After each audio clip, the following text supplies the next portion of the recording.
All right, we're officially being recorded right now, even though we haven't really started yet because nothing's going on here.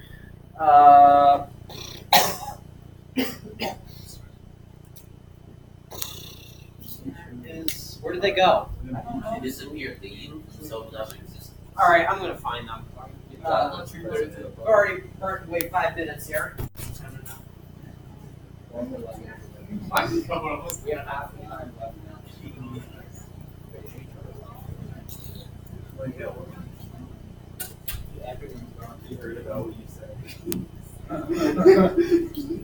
Yeah, I was one being supportive.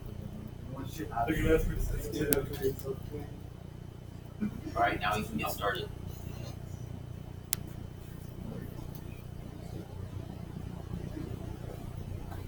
Who do you guys vote for?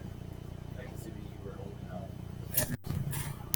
Well, it looks like those 3 particular women decided not to show up. Alright, so to be honest, just one thing I'm going to make clear when I came up with the idea of doing current events in the present. I didn't even look into it, so I kind of know nothing about Hey, it. well, don't worry about it, sire. Your idea was popular. You won. You know? All right, hold on. There's like 2 people who might be coming up who I can see if they're coming.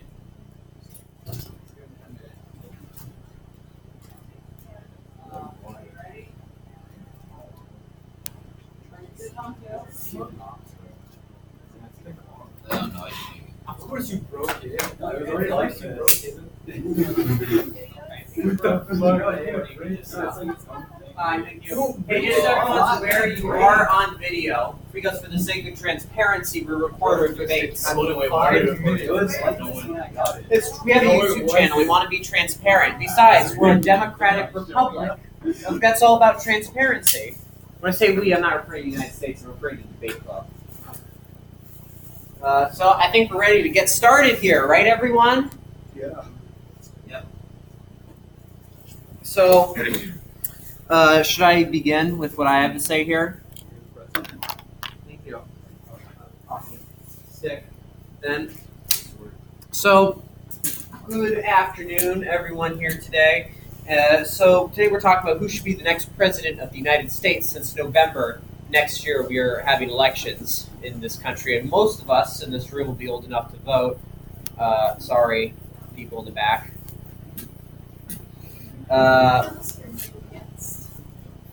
Oh, for what, being a freshman?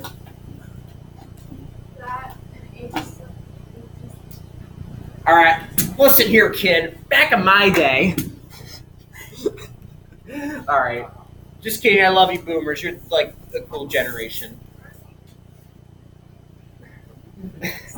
We're Zoomers. All right. Anyway, where was I? Right. Okay. So, and anyway, I'm here to argue that there are some some good candidates and a lot of really bad candidates. So basically, I'd say the best candidate in the Democratic presidential field, the best 2 candidates, are Tulsi Gabbard. Better argue for her, Brian. I want to hear it. Yang gang. Tulsi Gabbard. She is a very anti-war candidate, very anti-imperialist, as I should say. She, for opposing these U.S. wars of aggression around the world, especially in Syria, people label her things like a dictator apologist or an isolationist. Not wanting to invade other countries doesn't make you isolationist. Wanting to cut yourself off culturally, politically from the rest of the world makes you isolationist. So that's a cool thing about Tulsi Gabbard. And then, as we see here, I got Bernie 2016, a little outdated. But, I'd say Bernie is also one of the best candidates in the Democratic presidential field, because even though he's not even a Democrat, he's an independent that works with the Democrats. You can sit down. Or do you want to keep standing? I'm just going to keep standing. All right. I just worry you might be uncomfortable standing, but that's fine if you're not. So Bernie Sanders' policies like Medicaid for all and free college would be very beneficial to working people and make things better. And he is somewhat more anti-war, but I rank for the term anti-imperialist than the other Democratic presidential candidates, but his record in that area is not as good as Tulsi Gabbard's. yeah, those are some of the pros of Bernie Sanders, and he has, although he has unfortunately moderated his rhetoric since the '80s when he was like super cool, he still has been somewhat consistent with his principles. And he calls himself a democratic socialist, and I wish he was a democratic socialist, but he's really just a social democrat. So, I have mixed feelings about him, but he's one of the better ones. But I'm going to take this off now because I'm going to start being a little more critical of him here. So, as much as I like Bernie Sanders, the problem is that if he got elected, all of his policies would just be rejected by a Republican Congress, and none of it would get through because this whole damn system is corrupt. You're finally here. You missed a lot of important stuff. Is Allison not coming? Did she really hate me or something? That she has unacceptable. Oh, sorry. I should have said that on camera. I love you as a friend, Allison.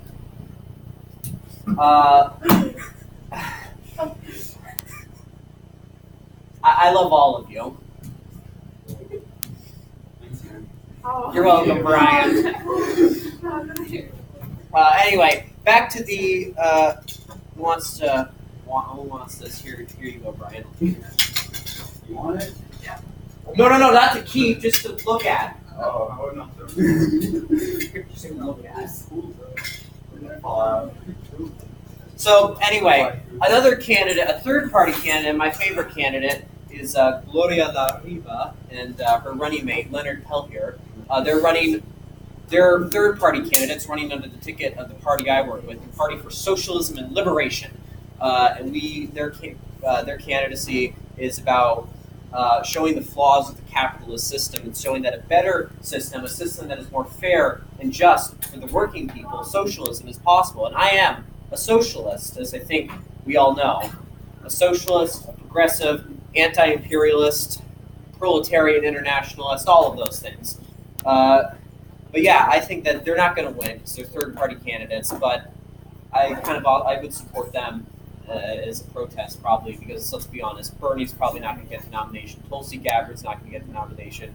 Will probably be some corrupt moderate like Pete Buttigieg, Joe Biden, or Warren, who only goes halfway with her reforms. And again, and in a run-up against them against Trump, there's no real change. There's no system that works for the majority of people who uphold this society. They're both going to continue the same policies, and they're both going to continue to be congressional gridlock. There's both going to continue to be foreign wars abroad that result in more people in poorer countries dying in the name of U.S. imperialism. So there's really no winning under this system. That's why I'd probably just write them in as a protest in the elections in November 2020. Because this whole system is broken. There's this article on talkpoverty.org talking about how America, the title of the article is America is still an oligarchy if you're poor. And that article shows that bills that favor the rich pass usually twice as often as they do bills that favor the poor and middle class. The system is systematically biased. There's an electoral college that can elect a president against the will of the people. And not to mention that Congress people, they're more concerned with what their big donors have to say than what the actual people are supposed to be representing. So let's be honest, this current political system it's technically a federal presidential republic, but it's also a bourgeois democracy. It's a system that favors the rich, an oligarchy that is corrupt at its core. And we need a new political system, one that works for the people, the people's democracy. So that's what I had to say. Thank you very much. Who wants to speak next about who should be the next president? You're not going to say it. Gang. $1,000. I thought you were going to go for Tulsi Gabbard. Tulsi Gabbard had $1,000 for me. No, but she's anti-imperialist. She met Assad. That's really cool. $1,000. That's just going to be used to gut welfare services for poor people as an excuse, and employers are just going to lower wages. It's just the continuation of capitalist oppression. Look at how in America, statistically speaking, wages, while productivity rises, wages stagnate. Anyway, yeah, let's keep going here. I know you're just joking anyway, Brian.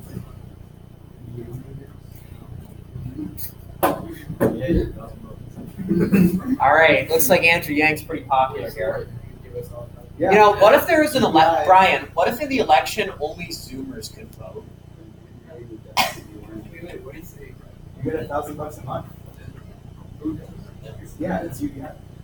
Universal basic income. Everyone gets $1,000, but it'll be used as an excuse to cut welfare for the people who need it the most. You don't have to be a citizen or anything? You might have to. Oh no, I think you just have to be a permanent resident. Well, wait, I thought all of you were permanent residents. You have to see. No, I'm still here. Me. Oh, I'm a permanent resident of the United States. Well, if you're getting something, president of Arizona. Wait, so I'm you're not a citizen of the United States, is what you're saying? Well, I mean, if you're permanent resident and citizen aren't the same thing. Like permanent resident is like you're not a citizen, but you reside here permanently. Well, citizen is like you're a citizen. I totally saw that. Anyways, I'm a permanent resident and a citizen of the United States. Yeah. So you're a citizen and we're a resident of the US. All right. Who wants to speak next? Who wants to speak in favor of a candidate? No. Well, okay. I mean, there's freedom of speech here, even though that if you support Donald Trump, your views are wrong. But there's still freedom of speech, even for views that are wrong here. So We should go on no. All right. Anyone? Who do you support? Who wants to say something in support of a candidate? Do you name candidates? Yes, there's Joe Biden, Donald Trump, Pete Buttigieg, Elizabeth Warren, Bernie Sanders. Any in from the CNN name? That's the first letter. Huh? I'm thinking of a candidate, but I don't remember his name. But I do remember that his name started with C. Julian Castro. Cory Booker. Cory Booker. Cory, yeah. So, all right, you want to say something about him? Here you go.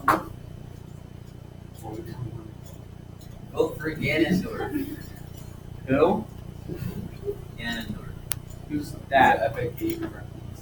Oh, I don't. I guess I'm not a real gamer. I don't understand And it. Cory Booker. I'm a fake gamer. I'm not a game. I'm a fake gamer. I work with the chat. It's the biggest enemy of gamers. Aside, yeah. Who else is the biggest enemy of gamers? Boomers.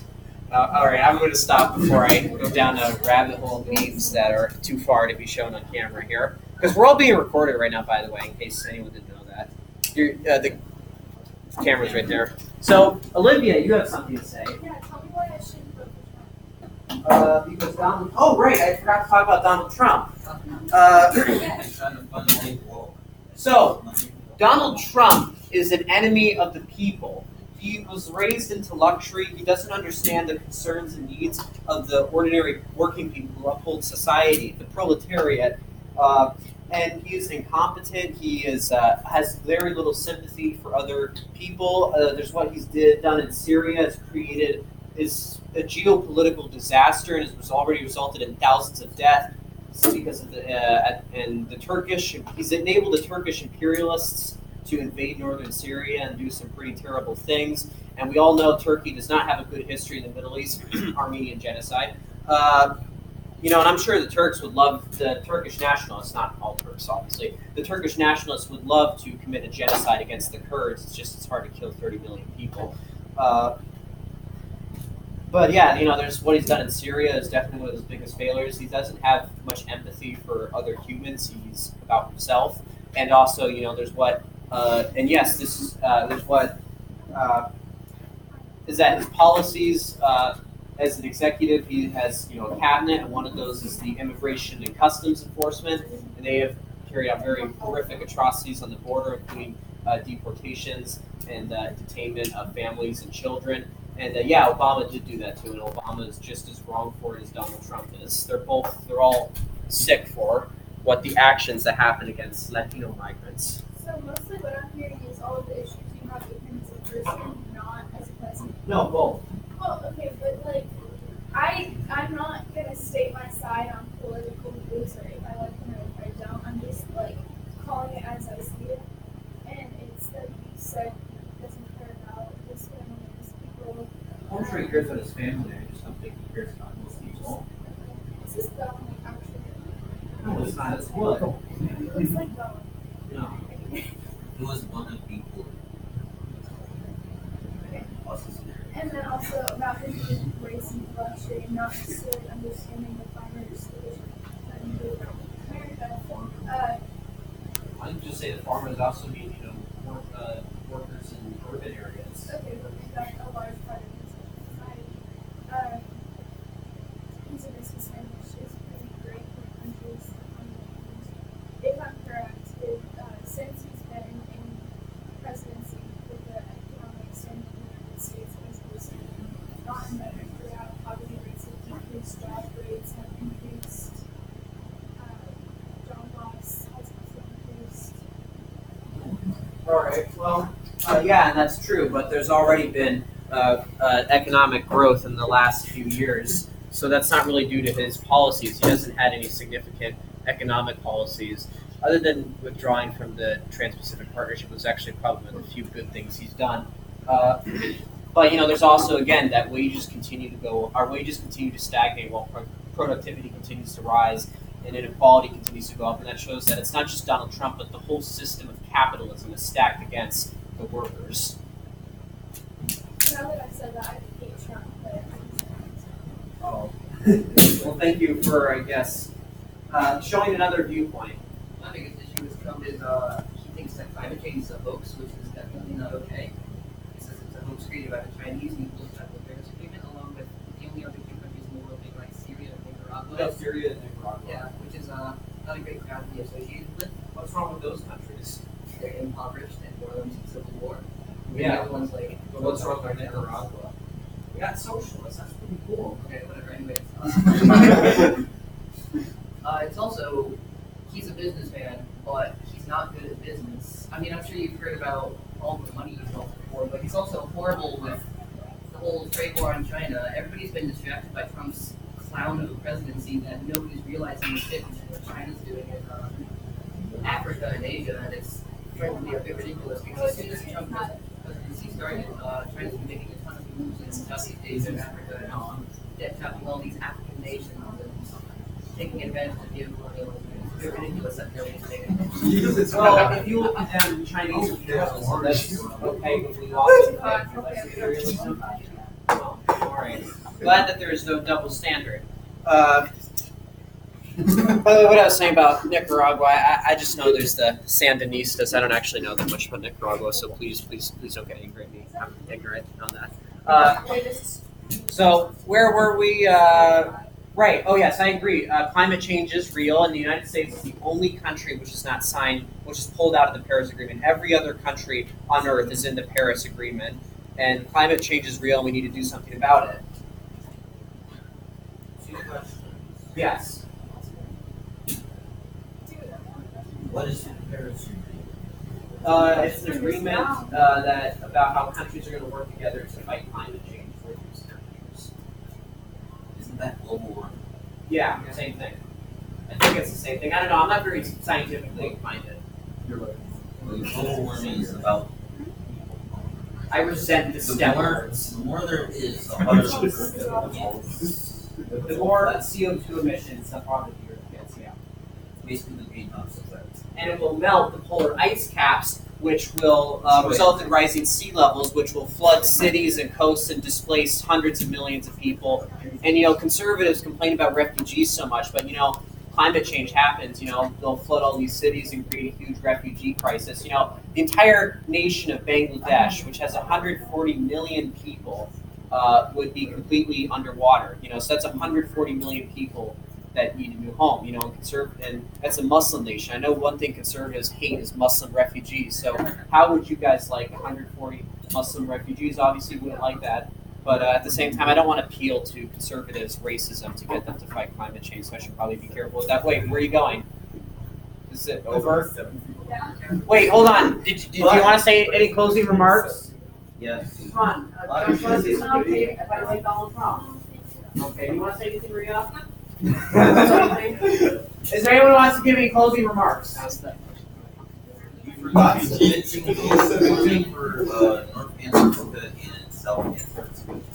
All right, good point. Well, thank you everyone for coming. Great meeting. Have a great day. I think we got a lot done.